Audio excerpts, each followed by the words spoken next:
Hi everyone, in front of me I've got ThinkPhone 25 and let me share with you how to reset camera preferences on this device.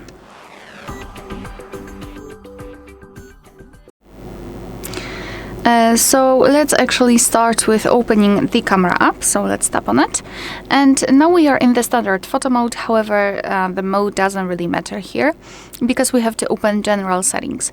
I hope that you can see those grid lines. I've applied them before I've started recording because I'd like to show you a visual evidence that the reset option will work, so they should disappear.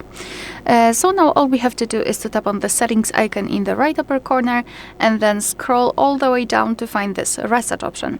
So let's tap on reset and tap on reset to confirm.